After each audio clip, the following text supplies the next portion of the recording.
for the past 3-4 years, I've been researching neurodivergence and how that would apply to me. A friend of mine introduced me to it, so I started looking into it, but I didn't actually look into accepting autism or ADHD until 2-3 months ago.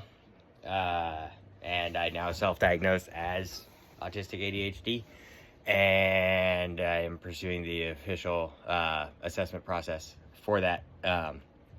And yeah, that has been a lot to process and learn and go through and accept within myself and realize all the ways that I've felt different than everybody else.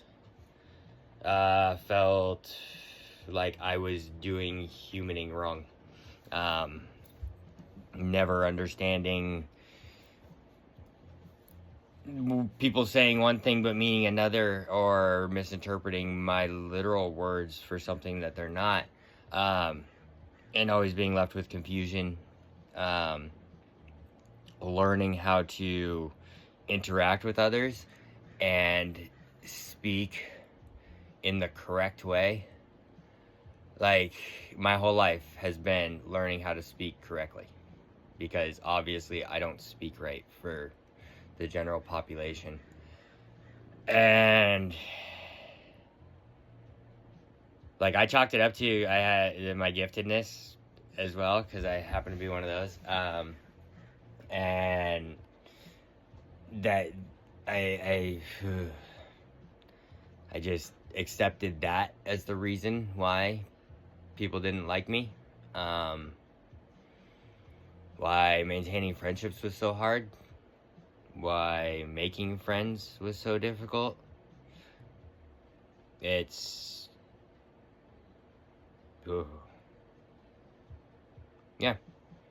After 3rd grade, when we moved, that's when I lost my main circle of friends, and 4th through 7th was a very lonely time. Very lonely time. But from then on out, it was just, how am I not interpreting typical society, because it wasn't built for me.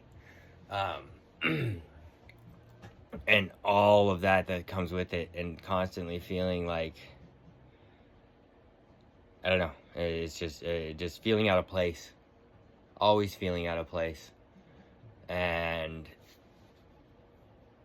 like, I knew I was smarter than most other people, and I never held that over anyone. I never wanted to hold that over anyone. I internalized it in a way to where I actually did worse in school for a time there, because I knew I didn't have to actually focus on getting the perfect 100% score any longer. And in doing so, especially with teachers that graded on curves, because we had a couple, I didn't want to set the curve so high to fuck other people's grades up. And so if I could still get a decent grade in that and whatever, so yeah, that's what I did. And I'm realizing now that I did all of that as a way to try to make people like me more,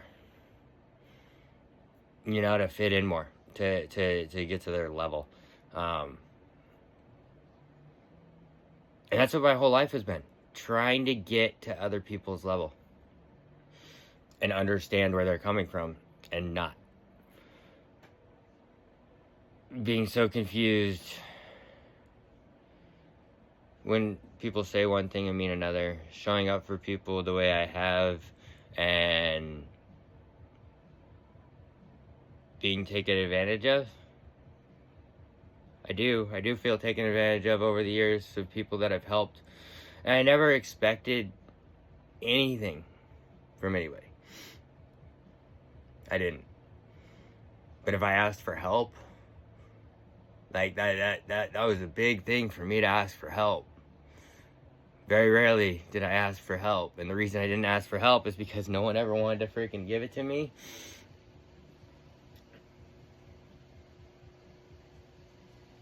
Or, I don't know. I don't know. I understand they couldn't give it to me all the time. It's just,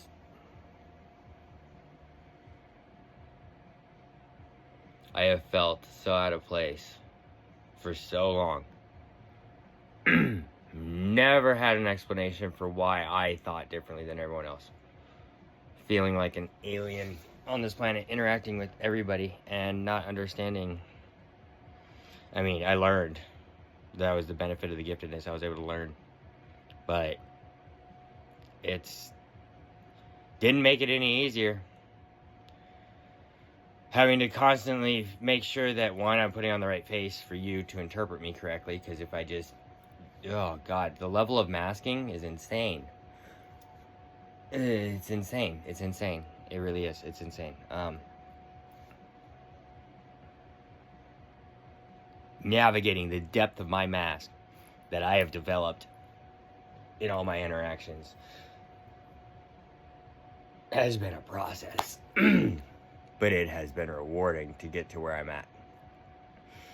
And I'm going to share more random things on here. This is for me. I don't care who watches this. None of this is for me. This is what I'm doing. That's what I'm called to do. This is what I'm doing. I'm just going to talk. And there's that. So that's it so far. There'll be more.